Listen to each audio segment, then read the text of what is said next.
So today we are learning basic data structures in Clojure.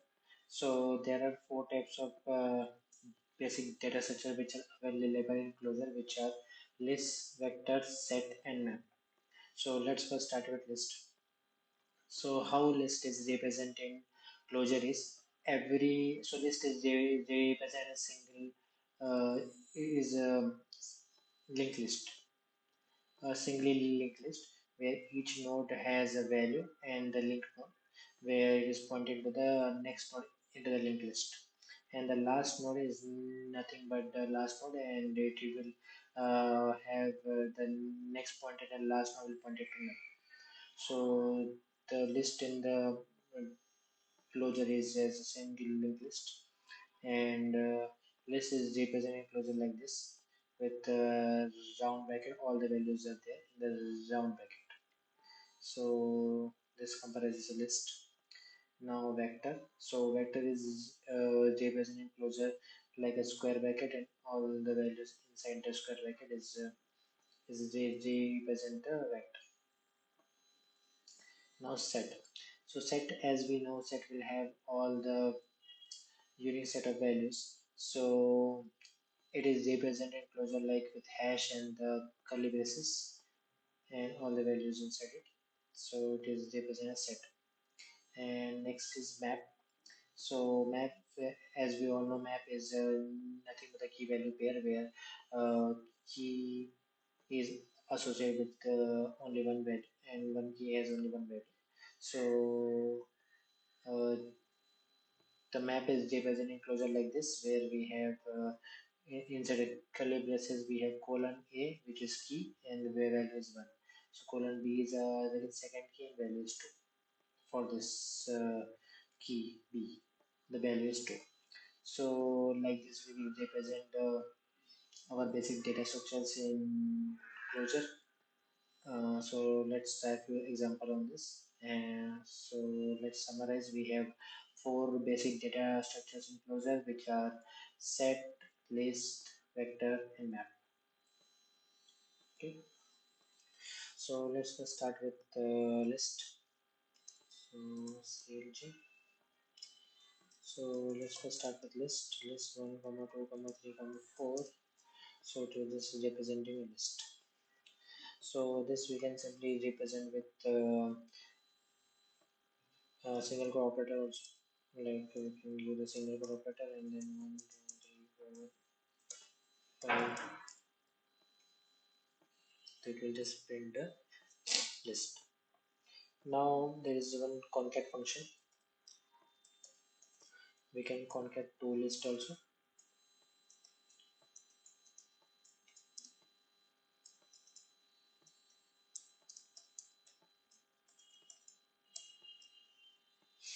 So as you can see, the concat function has concatenated the list. Now we have one more function first, which will give the first value out of this list. Okay. Now we have second function also, which will return the second value of the list. But don't be surprised, we don't have any function which set third. So we have only two functions. First is second, which will give the first value and the second value out of this. We don't have any such function called third. So if you try to call with third, you will get unable to resolve the symbol third in this context, because there is no such function third which will give the third value into this. We have only first and second. There is no function called third. Okay. Yeah.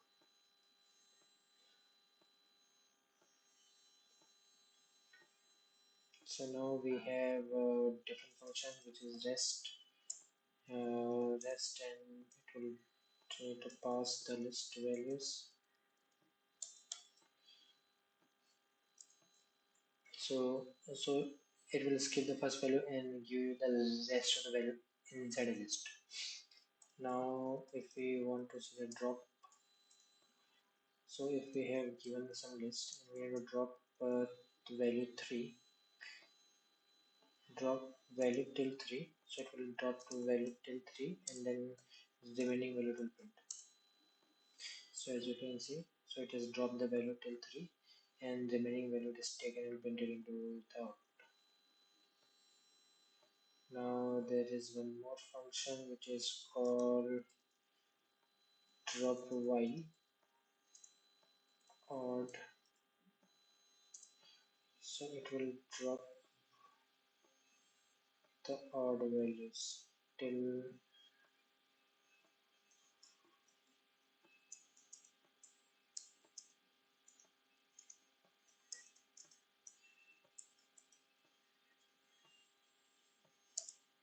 so as you can see it has dropped the value till it till 3.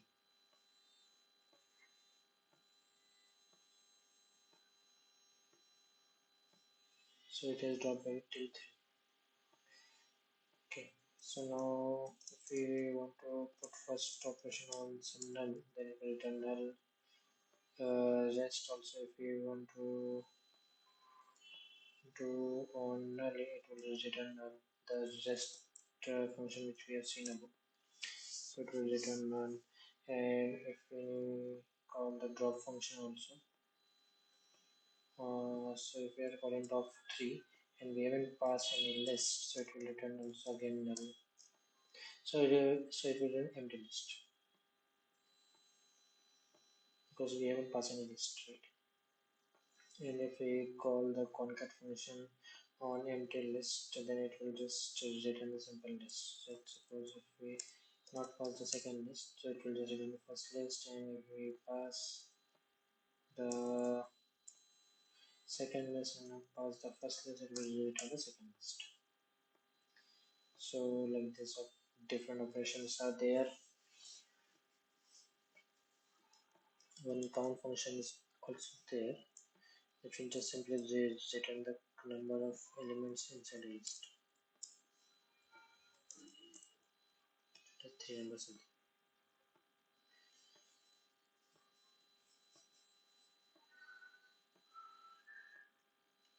Now one more function is there, which is conch, which will add the number uh, at the front of the list. So as you can see, we have given this 1 2 3 and it is adding 4 at the front of this list. So this is all the primitive functions which are there for the list. Now let's see the second data structure in Clojure, which is vector. So vector is represented as square bracket, as we have discussed in our PPT. So this is simple as a vector, and if you want to see the type, this is a persistent vector. As you can see, with the type keyword, we can see the type of all the things in the Clojure. So with the type, we can see this is a persistent vector. Yeah. Now, if you want to define the vector, we need to simply pass vector and some values. It will create a vector for us, and in the given vector, if we want to get some value, then simply get to get function, get second value is a third index, so it is a 0 indexing, so it is 0 indexing. Here also it is 0 indexing, we will get a third index. And if we want to take out of index, it will return because there is only 3 value and we are trying to get the 10th index, and it is will give the null. And if we don't want null, then we can pass some default value also, so that if the value is not there, instead of null we will get a default value, right? So this is, means if it is in whatever number we are given, whatever index we are trying to get, if that is available, we will get the value. If not, then we will get the default value.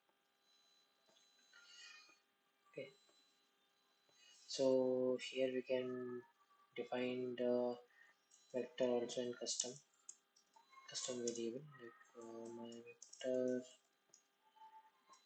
we can define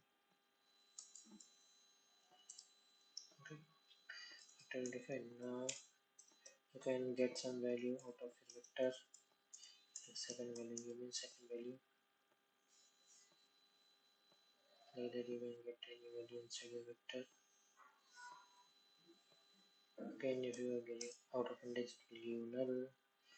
And if you want to use some default value, then you do the default value.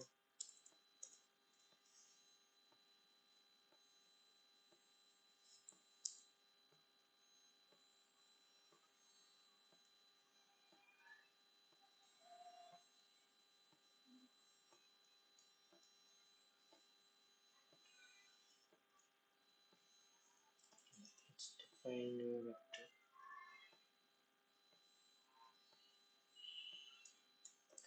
Define a custom vector.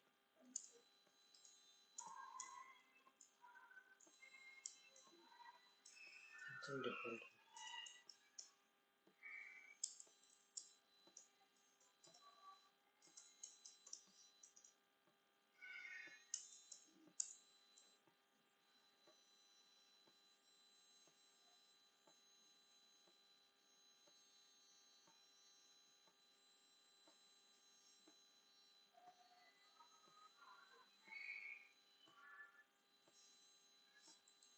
Default vector, you can define default value.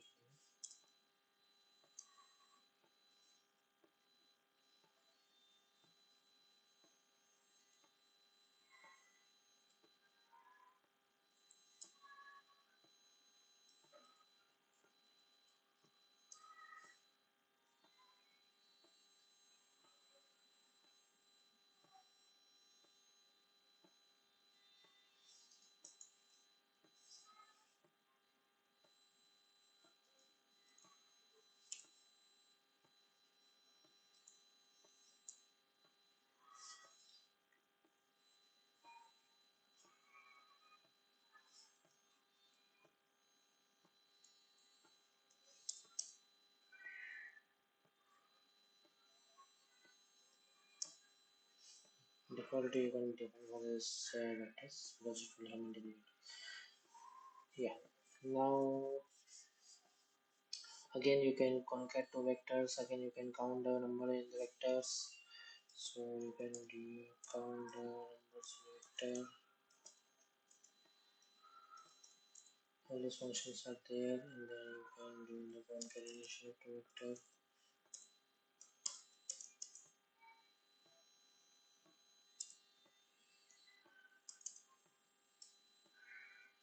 So you can concat two vector, count the number of vector. You can merge the two vectors 1 into second. So all these things are possible in the vectors. Okay. So now let's move on to set. So as we discussed in the previous section, set we will define with hash, curly braces 1, 2, 3, and again the closing braces.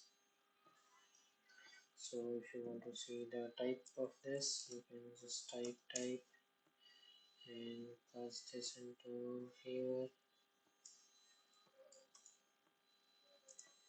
and it will persistent has set. So this is a set. So earlier the vector is persistent vector and this is a persistent has set. Okay. And you can define your custom set. Today it will be easy for us to do any operation. Now set is 1. It is on. So set is basically one base indexing because as you can see on the first index we will get a first value and at the zero then we will get null. So set has one base indexing, not zero base indexing. Okay, and if we want to take some value which out of bound, it will give null. Okay, it will give null. And there are certain functions in that like contains as contain 6 or contain 1 2 and conjunction it will add so there is a function conj which will add a value into our set.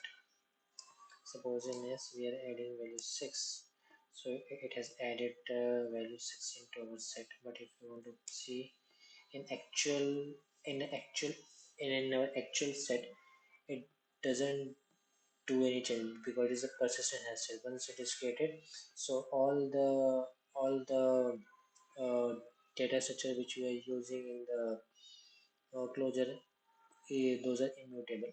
So once you define it, you can't change the value on that. So if you're adding and removing some value, so that is on the fly. So that is for temporary basis. But in the global variable, if you see, there is no change in the sequence.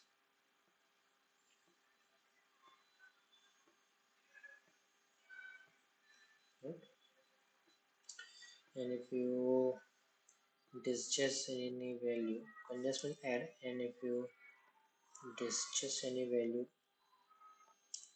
inside the set, you will get again the given value. And if you want to do just 2, you will get 1 3. But if you again see the original our s, you will get all the 3 values because the set is immutable.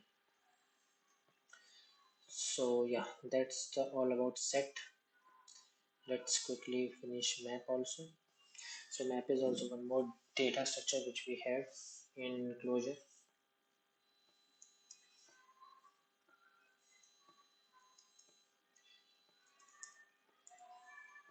So map is also one more data structure which we have in our Clojure. So map is represented by colon A, which is key value is 1, colon B is second key value is 2. Close the map.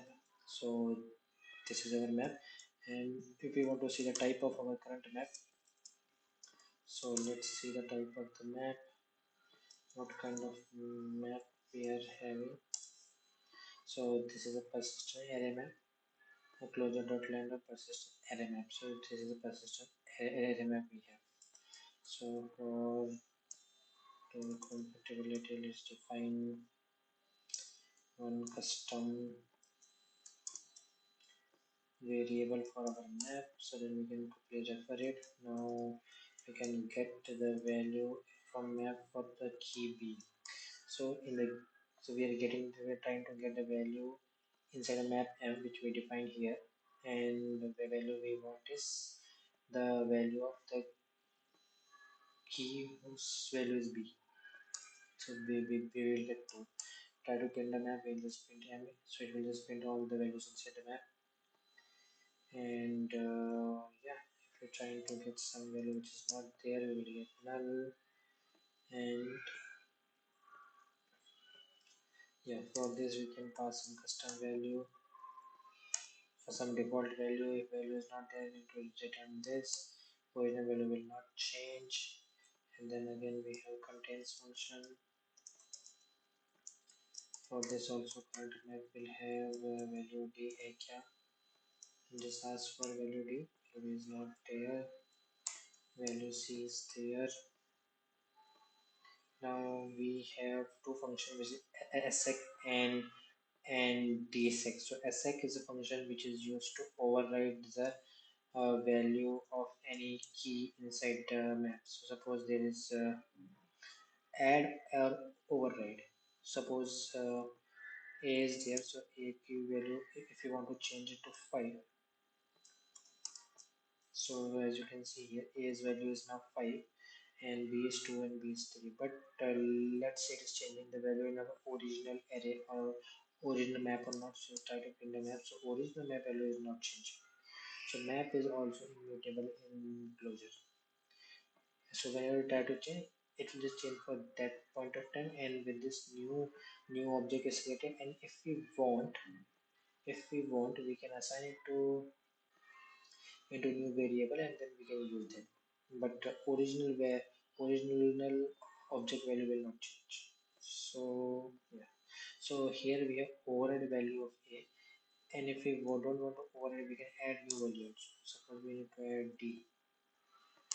So now a b c and d is 5 we have added into the set.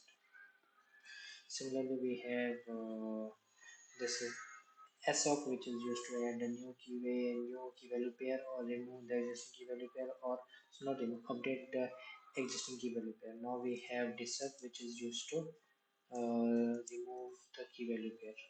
Inside array m, we need to remove b, so it has removed the value from the original array m, from the original map m. The key b he has removed, but actually the value get not removed because it's immutable. Just it is created the new map for us, and if you want, so if you want to use it further, you can assign it to the new value, assign this map to the new variable, and you can use it further into your system. So yeah, that's the second details of functionality. And if you try to remove some variable which is not there, so nothing will happen. We simply return the original map. And there is one more function merge, which will merge the two maps. So here we need to give one more map with some value,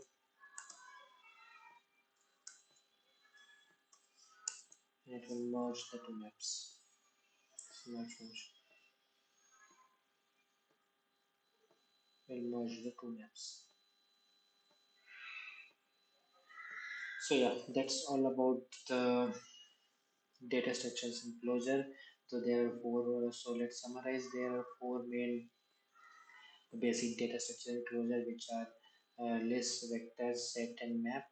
And we have seen all the functions, predefined functions available for those to manipulate those data structures. And mostly all the data structures in closures are immutable. So whenever you perform any operation, new object is got created for the same. So yeah, here we have finished our basic data structures closer. If you like the video, please hit the like button. If you like such kind of content, please subscribe to my channel. And if you have any questions regarding the basic data structures in Clojure, please do comment. I will reply on your comment, and I will try to resolve all your doubts. uh, Thank you for watching the video. Thank you.